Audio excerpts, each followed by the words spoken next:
Halo teman-teman ATLM Indonesia, semoga teman-teman selalu sehat dan dilimpahkan rezeki. Kali ini kita masuk ke materi hematologi 2 ya, osmotic fragility atau OFT ya. Di channel ATLM Indonesia, mari kita simak materinya sebagai berikut. Fragilitas osmotik atau osmotic fragility atau FO.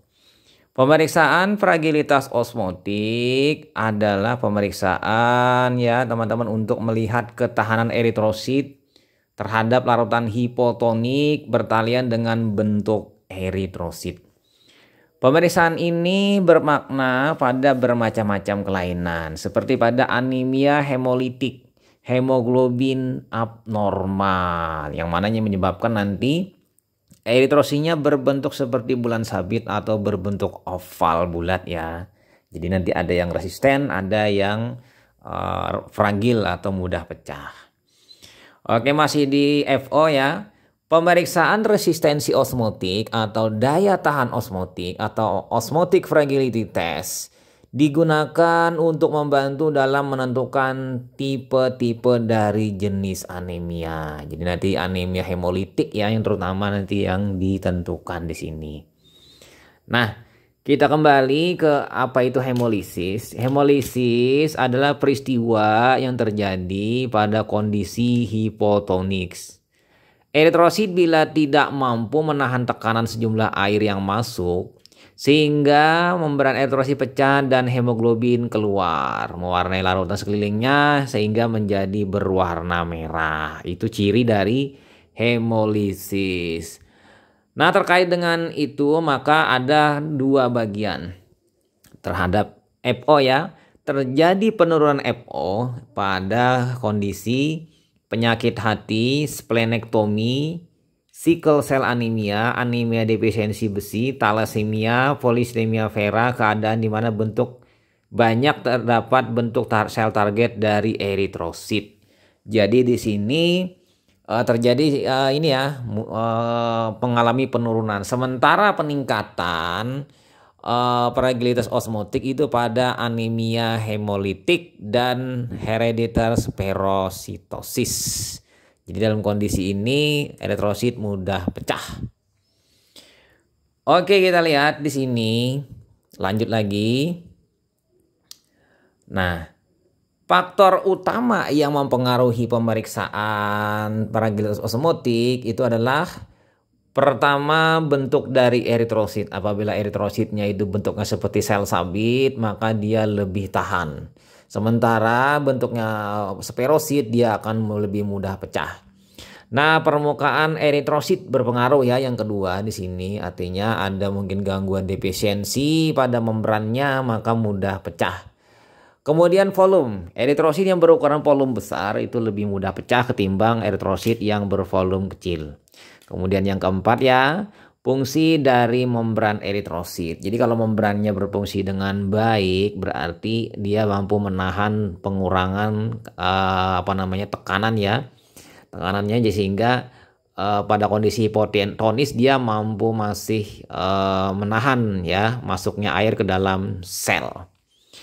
Oke, kita langsung saja ke metode yang kita gunakan, yaitu cara fotometri, yaitu fotoelektrik. Yang kedua, cara manual, DACI, dan cara manual screening ini yang bisa digunakan. Jadi screening yang digunakan dulu, nanti tinggal milih mau ke DACI atau ke fotoelektrik fotometer.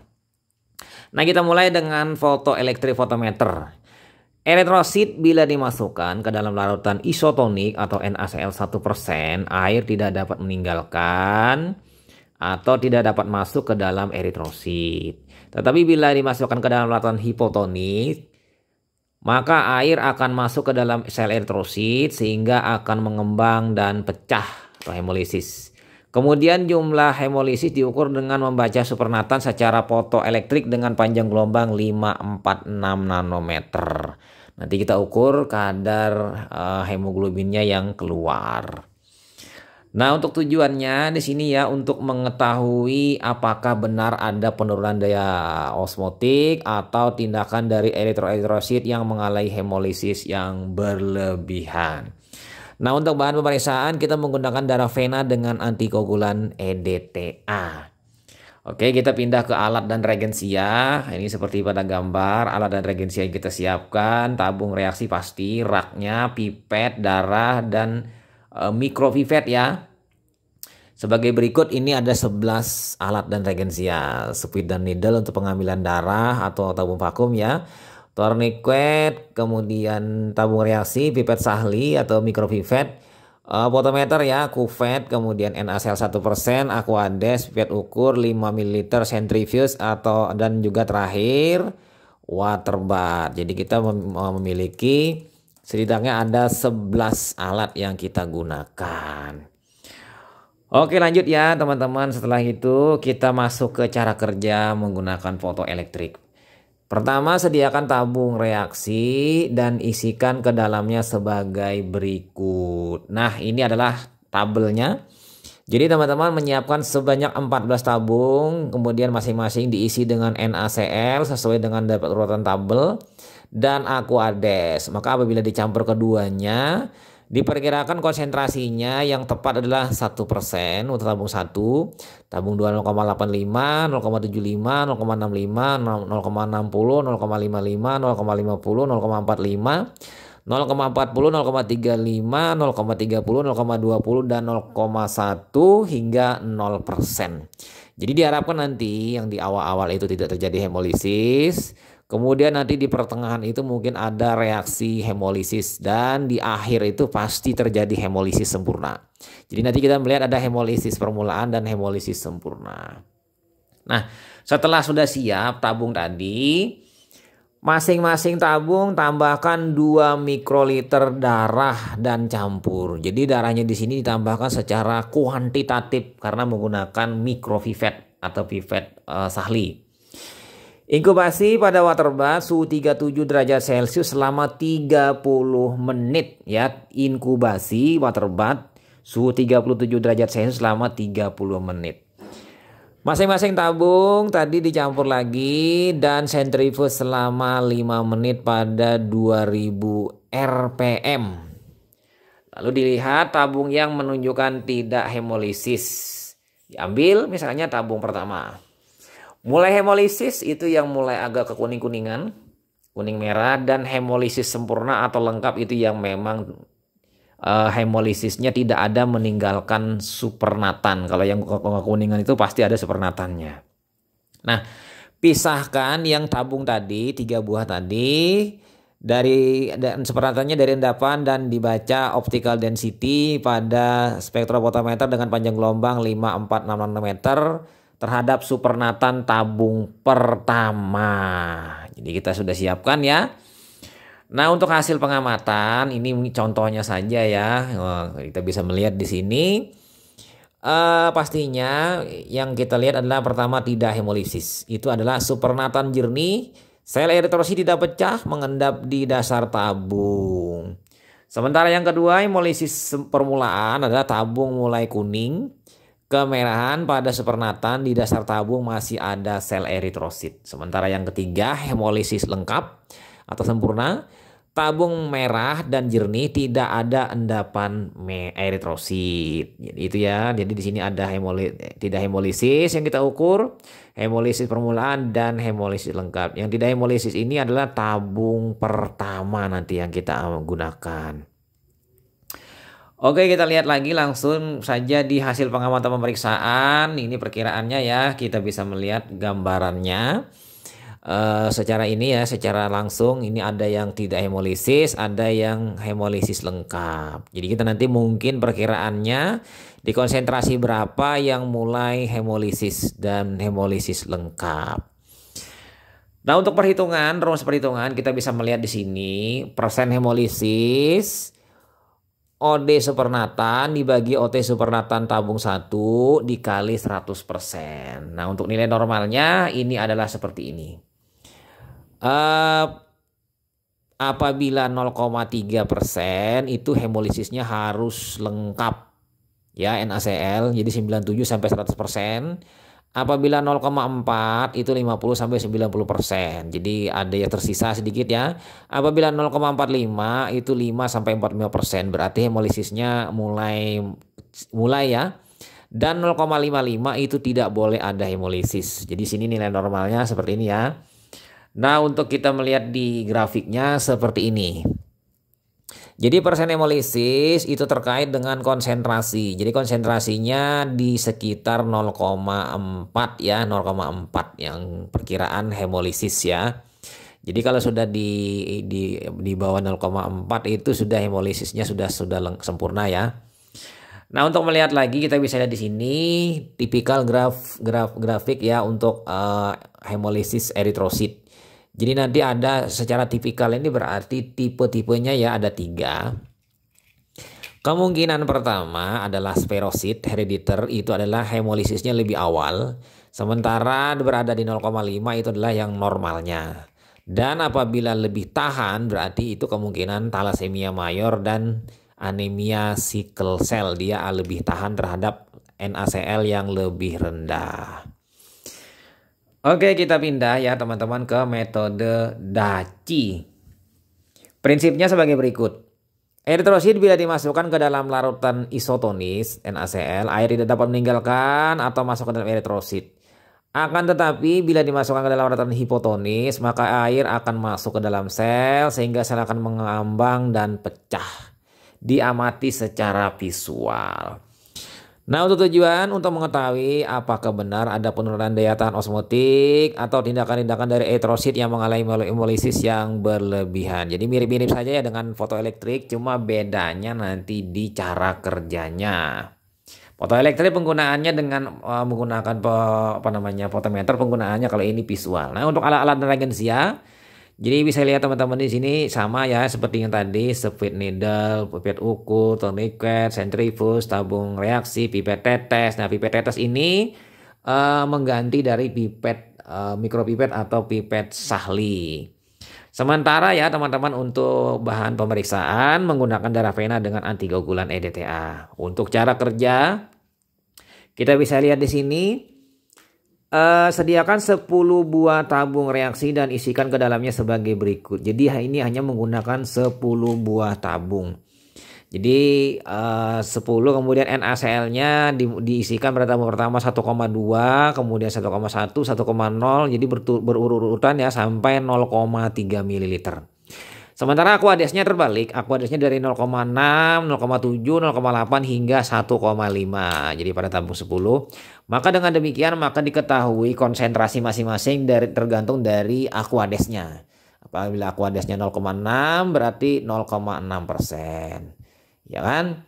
Kemudian nanti lanjut ke 0,7 berarti 0,55. Jadi kan bergeser semakin menurun hingga konsentrasi terakhirnya 0,15. Jadi nanti di antara 0,45, 40, 35, 30, 25 ini adalah yang nantinya akan terjadi hemolisis. Jadi perkiraannya di tabung tengah. Oke ya, dari masing-masing itu nanti kalau sudah siap masing-masing ditambahkan 1 tetes darah. Campur baik-baik. Kemudian biarkan selama 15-30 menit.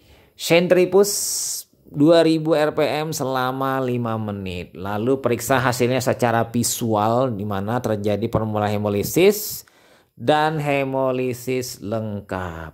Untuk nilai normalnya sebagai berikut.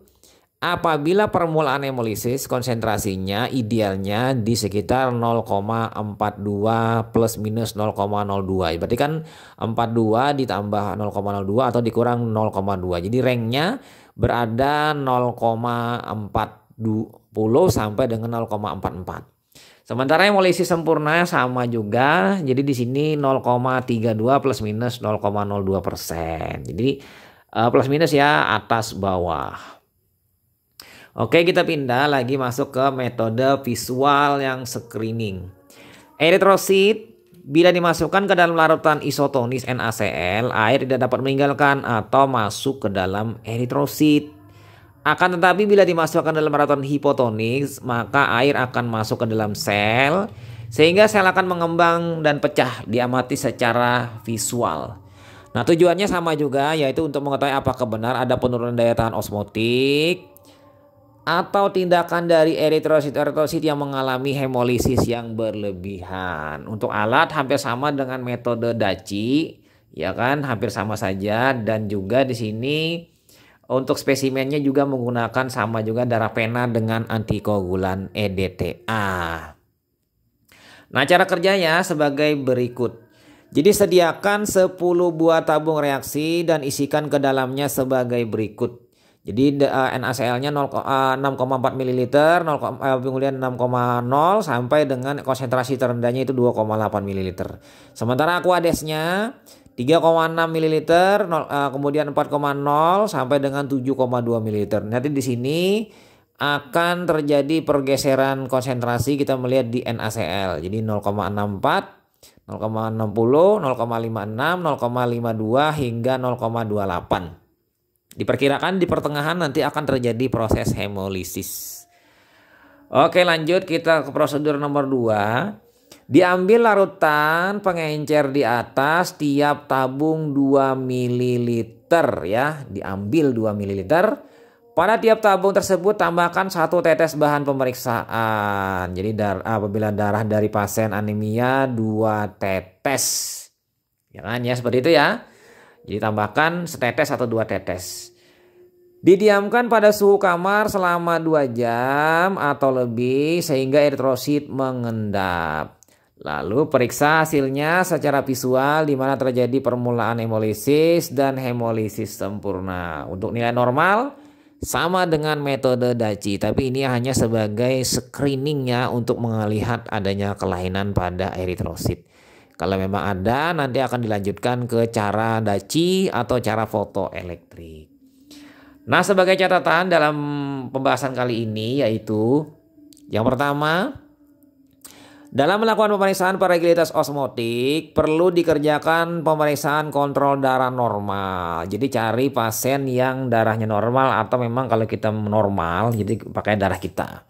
Dan pengerjaannya dalam waktu yang sama dengan darah sampel. Jadi bersama-sama dengan milik sampel pasien supaya untuk melihat apakah memang kelainannya ini mungkin karena kesalahan dari konsentrasi NaCl. Jadi pastinya gunakan NaCl yang baru dibuat sehingga konsentrasinya tepat 0,9% atau 1%. Karena kalau konsentrasinya rendah dengan menggunakan kontrol normal maka akan mengalami kesalahan juga dalam pemeriksaan. Yang kedua, hemolisis permulaan atau tidak lengkap adalah saat mulai terjadi hemolisis eritrosit akibat penurunan konsentrasi NaCl 0,9% yang ditandai dengan larutan yang berwarna kuning kemerahan. Sementara hemolisis sempurna adalah atau lengkap saat terjadi hemolisis lengkap eritrosit akibat penurunan konsentrasi yang lebih rendah NaCl 0,9% yang ditandai dengan larutan yang berwarna merah. Oke ya, kira-kira itu saja teman-teman. Semoga materi yang kita bahas kali ini bermanfaat. Selamat belajar. Salam ATLM Indonesia. Dan pastinya teman-teman tetap pantangi ya channel ATLM Indonesia. Dan pilih atau lihat video-video lain di playlist dari channel saya untuk mempelajari ilmu-ilmu di bidang laboratori medik. Khususnya hematologi dan kimia klinik. Sampai jumpa di video-video selanjutnya. Saya Ahmad Lai pamit. Bye.